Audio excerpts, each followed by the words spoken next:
All right. Hi, guys. So, this week, we're getting into the nitty gritty here regarding our IOs. I know that we're supposed to be back in school relatively soon. And so we'll have to see what the timeline of all this looks like and whether we're going to do these in person or whether we're going to have to do them virtually with some virtual meetings. Hopefully, in the next week, we'll get some more certainty around making sure that we are coming back to school in 2 weeks or 3 weeks. But we do need to go ahead and get started on these individual orals. So the individual oral is the IA for the Lang Lit class.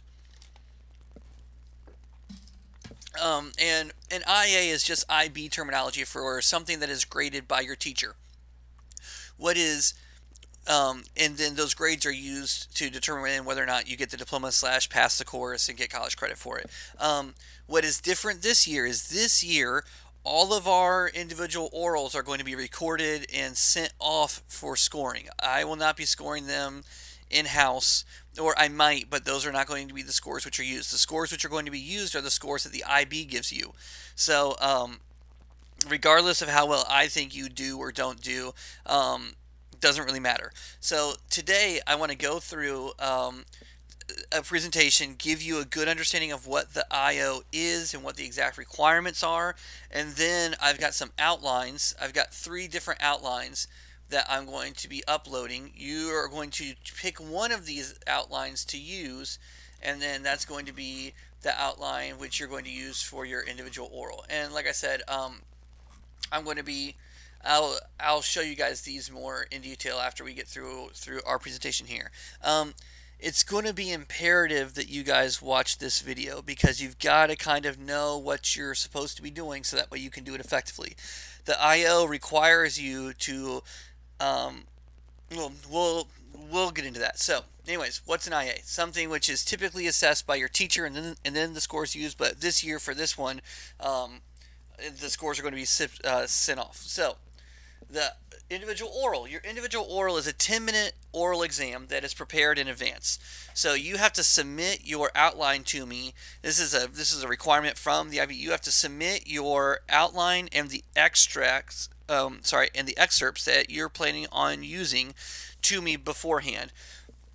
You can prepare for the individual oral ahead of time. That's fine. You can even write the whole thing out ahead of time if you want and try and like memorize it. When you come in for the actual individual oral, you're only supposed to have the extracts themselves.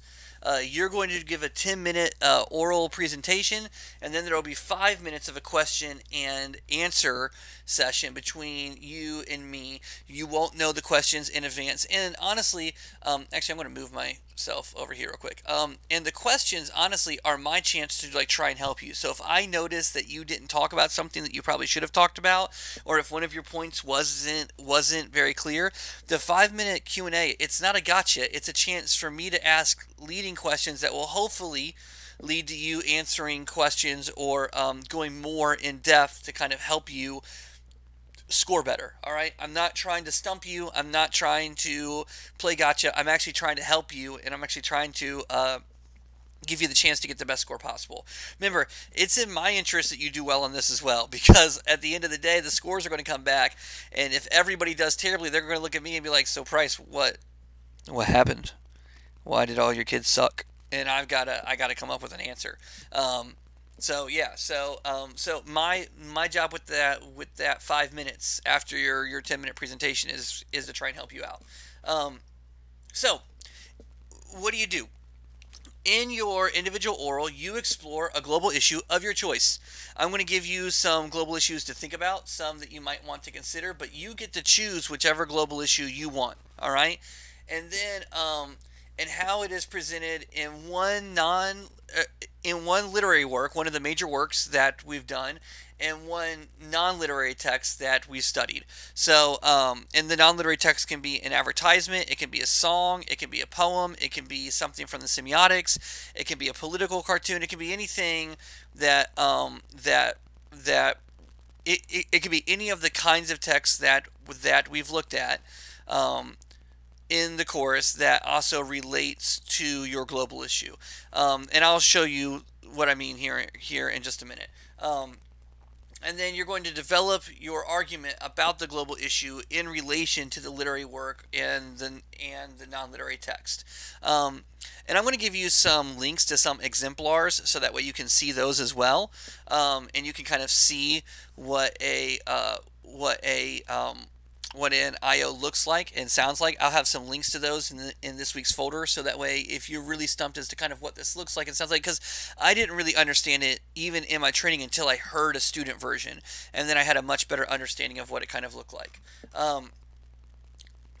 So the trick of the IO is that balance is the key. So you need to talk roughly the same amount of time about the literary work and the non-literary text, and when you talk about it, you've got to also split the balance between the excerpt that you're using, which can be anywhere between like 1 and 40 lines, and then the work as a whole, because you have to talk about both the excerpt and the work as a whole. So for instance, if you're going to do Kindred, you might choose an excerpt of Kindred that's just a couple of like sentences, but like what it means to the larger body as a whole, or sorry, and what that excerpt means to your global issue.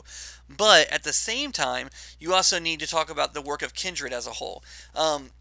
And you'll need to balance between the extract and the whole literary work and the body of the work for your non-literary text. So what that means is that for your non-literary text, if you're talking about advertisements, right, then you need to talk about advertisements as a whole, and how this one ad is indicative of things that are happening in like advertising as a whole. So for instance, if I want to talk about the representation of people of color to the society at large. And I might talk about in Kindred, there's that scene where they're all surprised that she speaks so well, and it's because they've never been exposed to an educated person of color before.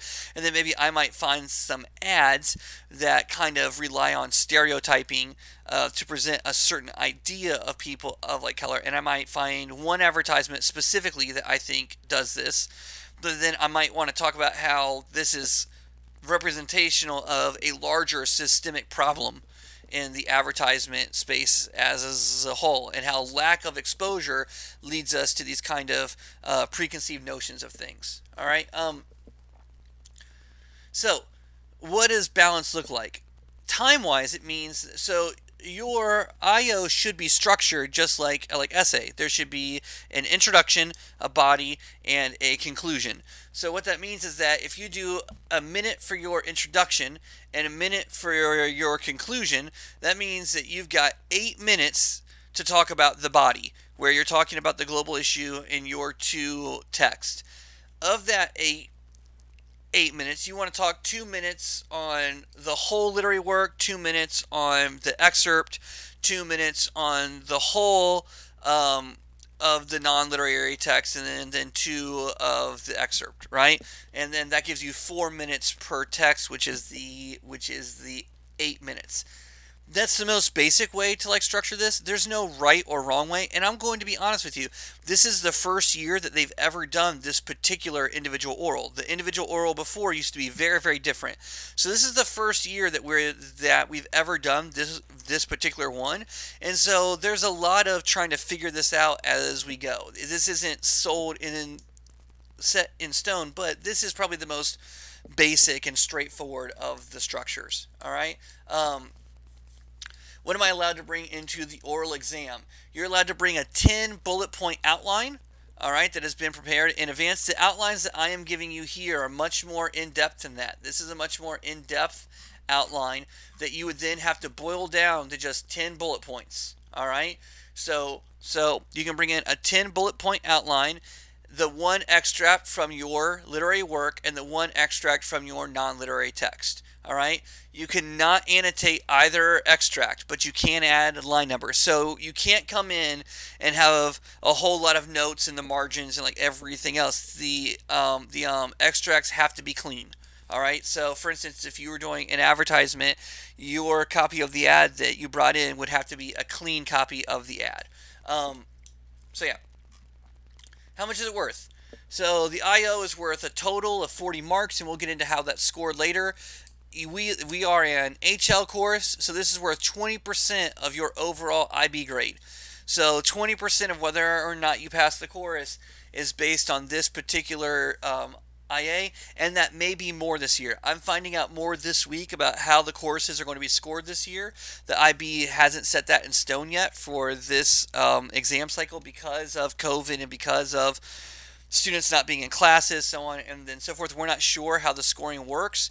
So we do know that typically this is 20% of your grade. We don't know what it's going to be. If I had to guess, it's going to be closer to 30% this year, because we know that you're going to do the IO, we know that you're going to do the HLSA, and you'll probably have one of your exams. So if you figure 3 parts, that means that this is going to end up being worth 30% instead of just the 20. All right. How's it graded? So basically, it's graded on a rubric, and there are 4 criteria. All right, and these criteria are worth 10 points each. All right, and the criteria are knowledge, understanding, and interpretation, and that has to do with the literary text. Analysis and evaluation is the non-literary text. Focus and organization is about the structure of the IO as a whole, and if it has a logical format and a logical structure, and if it's balanced. And then language. Did you use language appropriate to the task, or did you use language that was inappropriate or too casual, or whatever else? All right. So those are the 4 domains. All right. And I'll find the IO rubric at some point in the future, so that and we will talk more about the specific domains of each one of those rubrics. But just know these are the 4 things that you're being scored on. Like I said, I'm going to give you planning documents. I'm going to give you examples, but we cannot practice the actual oral. You get one shot at this, and that's it. There's no rough draft submission. I don't hear it beforehand. You come in and we do this one time, and we score it at that one time. So I'm going to give you planning documents. You're going to submit outlines. I'm going to give you examples to listen to, but then after that, you get one shot. All right. You decide the topic. You are in complete control over how much time and energy you put into this. Some of you will do the bare minimum. You'll do the assignments that I give you to do for a grade, and then you'll show up and you'll be marginally prepared, and you probably will not score very well. Some of you will probably put a lot of effort into this and a lot of thought, and you will probably do pretty well. All right. That's just kind of the reality of it.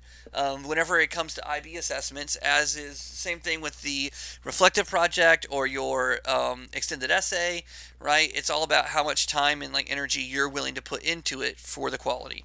And you'll find that that's indicative of what happens whenever you go to college as well. Moving on, I'm going to try and get through this pretty quick. How should you start? Think about what are you interested? What are you passionate about? What issues facing the world do you care about? Do you care about climate change? Do you care about social equality? Do you care about representation? Do you care about identity? What are the things that motivate you intellectually? What are you interested in? And then start there, and then find how that idea fits into the text. Yeah. So, the most important thing to get right here is the global issue, is the issue that you're going to talk about as it relates to these texts. As we've learned in English so far, you can make a text talk about just about anything if you look at it through the right lens, just like I showed you with that Persepolis and Marx example. You can read Persepolis from a wide array of different things. It's really all about the perspective that you are looking for.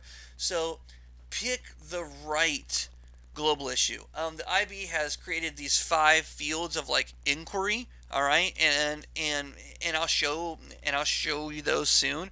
And you can start with those fields of inquiry, but then you have to specify the specific global issue that you want to talk about inside of those fields. So the field itself cannot be your global issue. You have to pick one out from inside. And I'll give you some examples of what those could be, and you could use one from the example list or come up with one of your own. Either is fine. All right. So a global issue Here's what it has to be. It has to have significance on a wide, large scale, and it has to be transnational. It can't be an issue that only affects America, and the impact has to be something that has local context. All right, so it has to be something that exists in our society locally, but also has transnational implications. All right, these fields of inquiry are meant to give you a starting point, but they are no means everything that you can like talk about. They are just meant to be a place to kind of start your thinking. All right, so for instance, one of the fields of inquiry is culture, identity, and community. So this is where you're going to talk about how works explore ideas of family, or class, or race, or ethnicity, or sexuality, or gender. And any of those ideas are going to fall under this kind of umbrella of culture, identity, and community. You could also talk about colonialism or like nationalism here. You could talk about classism here, right? Because that's part of that like community. So like you could talk about like if you wanted to like do Marxism, you could do Marxist ideas being present under this umbrella. All right. Beliefs, values, and like education. This is where you might want to talk about the way that beliefs and values are nurtured in particular societies and how they shape individuals and how they shape systems. All right, and you might want to talk about explore the tensions that arise when these conflicts, yeah, when, whenever these things come into play.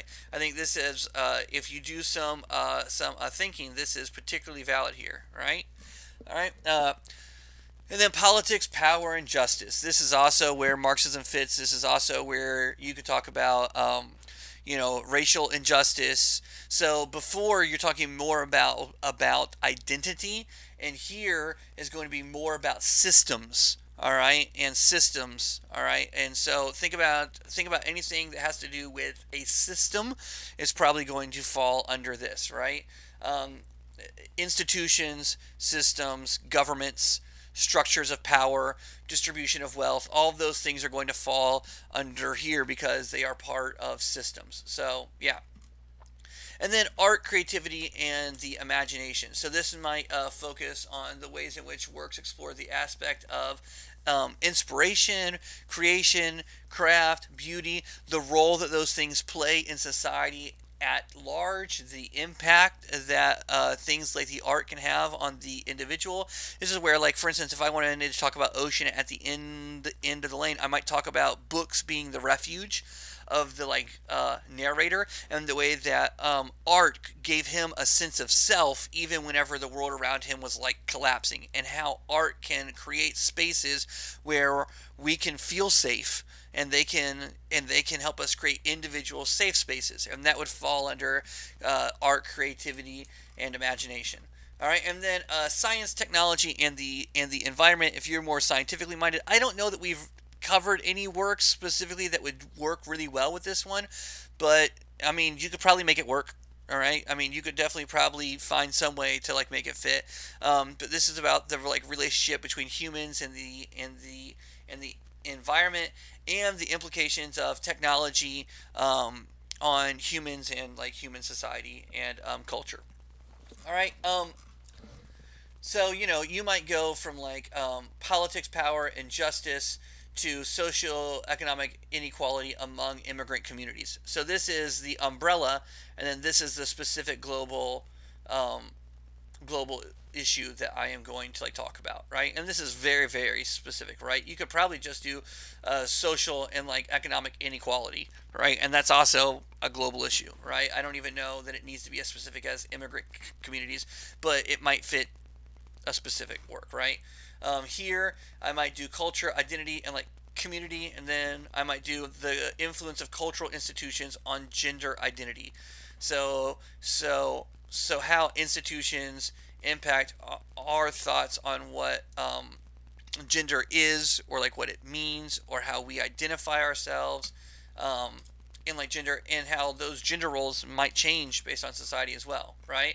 And like for instance, you could do this one, right? On like Kindred, because the cultural institution in Kindred that you could talk about would be slavery, right? And how slavery had an impact on gender identity, right? And the way that they thought that she should relate to like Kevin, right? The way that she is, and the roles that they thought that she should play, right? So your cultural institution is slavery, gender identity, right? Definitely works. And then, man, you could get into the like the advertisements. You guys, there are tons of advertisements out there that deal with gender issues and sexualization of women, so on and so forth. Yeah.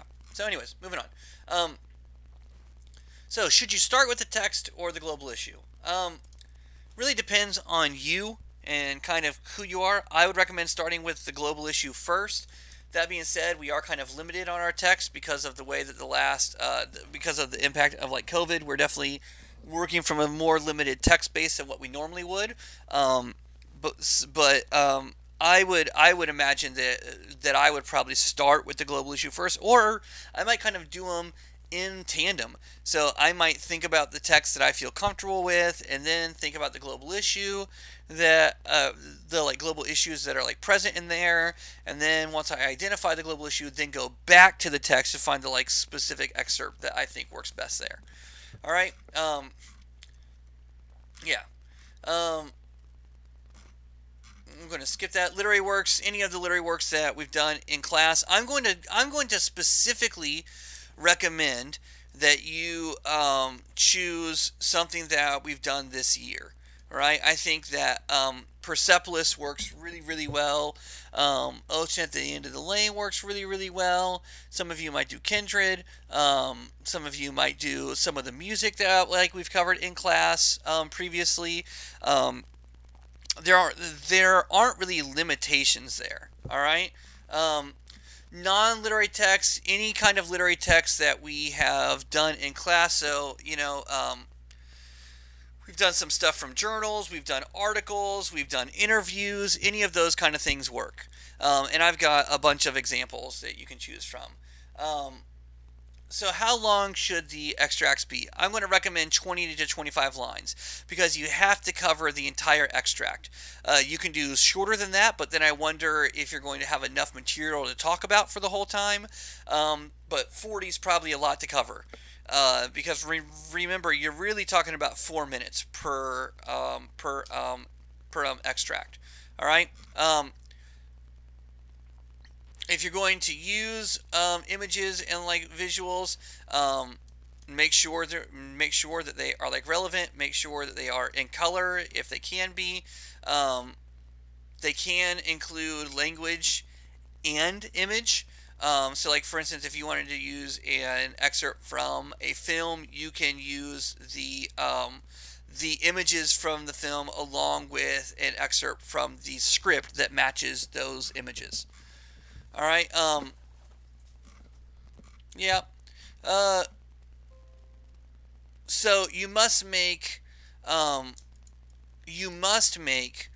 connections between the excerpt and the larger body of work. So if you're doing an excerpt from a novel, you have to relate that excerpt to the rest of the novel as a whole, right? If you were doing a film, you would have to relate that section of the film to the rest of the film as a whole. And it's that simple. All right. How should I select my non-literary text? Whichever one fits best. And again, I'm going to give you some examples to like choose from. But again, feel free to go and look at some other ones as well. All right. So that's that. Let me show you some example global issues. Here are some example global issues. All right. So the impact of material culture, right? So like the impact of like materialism on social and like personal values, the conflict and tension between human rights and status and power, the interaction between fate and free will and human behavior, power and privilege, politics and freedom of speech, gender identity and gender politics, ethical and scientific controversies, our relationship to the natural world, otherness, identity in the sense of like community, um, identity in the role of a global citizen, um, immutability and the change of change in our world, religion and like spirituality, agency and the power of the like individual, social connectedness and inclusion, and our identity in the natural world. All of these are examples of global issues. You don't have to necessarily use these, but I mean these are the kind of global issues that like you can like work with. You can see that they don't have to be overly specific. So let's talk about the outlines that I'm going to give you to work with this week. So I'm going to have three. All right. One is called the mixed outline. One is called the zoom in, and then out outline, and then one is called the this is the zoom in and zoom out, and then the whole to whole. All right, and then extract to extract. And these are all based on how you think that you want to structure your individual oral. So the mixed individual oral, all right, um, is basically if you find that your argument works best by combining the extract with the non-literary body of work or the whole literary work all together. So in this approach, you will find that you are zooming into the extract, but also out into the broader picture often, and going back and forth between the two. All right. So if you plan on zooming in and then out and then in and then bouncing back and forth between the like two, this is the outline that you would probably want to use. All right. And I've got it broken up into timelines as well here. I don't know how many of you are going to be doing that. I don't know that many of you will be using this outline, but it's here for you if that's the kind of I/O that you think that you're going to be working with. The other one is the zoom in and then zoom out. This outline works best by zooming into the extract and then zooming out to explore the work as a whole and its connection to the global issue. This structure provides a clear separation between the extract and the large work. I'm guessing most of you are going to use this one. This is the most simple of the forms, and I think that this is probably the one that is going to fit how most of you structure your work as a whole the most. All right, so like if I had to guess, this is probably the most straightforward and the most typical of how most of you are going to do this. And then the whole to whole, and then extract to like extract is when you're going to be comparing the whole body of work to the whole literary text, and then the individual extract to the individual extract, and really creating a comparative. All right. I don't know that many of you are going to be doing this, but some of you might. This is going to come off almost like a compare and contrast between the non-literary text and the literary text, and then comparing and contrasting them around your global issue. Like I said, I don't think that many of you are going to be doing this, but you might be. I would encourage you to kind of explore all three of these outlines to see which one fits the most. Once you've come up with your global issue and identified the text, I would look at these three outlines and kind of consider which one of these you think is going to be the best to do overall. All right. So yeah. Like I said, I'm going to give you an exemplar in the weekly folder. Oh, and then let me show you this really quick as well. Also, what I'm going to do is I'm going to provide you with some non-literary text to work with as well. So for instance, with Persepolis, right, I gave you a bunch of links to some non-literary things that you might want to look at or explore. I don't know what your global issue is, so I can't custom tailor these, obviously, right? But there are definitely some examples. So for instance, this one is a political cartoon, right? So if you wanted to talk about, for instance, like Western perspectives on like other cultures, right? You could talk about that in like Persepolis, right? And and how whenever she goes to the West and the perception that people had of her and her values once she goes over that. This political cartoon could obviously very easily tie into that as well. And then I've got articles up here. I've got some other political cartoons. So just a couple of starting points for like your own brainstorming, but you're probably going to have to do some of your own research and self-selection to make this work as well. All right, but these resources will also be in the weekly folder as well, and things for you to like consider. All right, using as a whole. All right. That's all I've got for this week. Please start working on your outlines. And the reason why is that I want to be able to give you feedback on your outlines so that way you can make some changes, maybe shift some things up based on some feedback that I can give you on those outlines once they get submitted. All right, and then I'm super excited about being able to see everyone soon, actually have class in a classroom, have school in a school. That idea thrills me to no end, so I'm looking forward to that. So yeah, that's all I've got. Bye.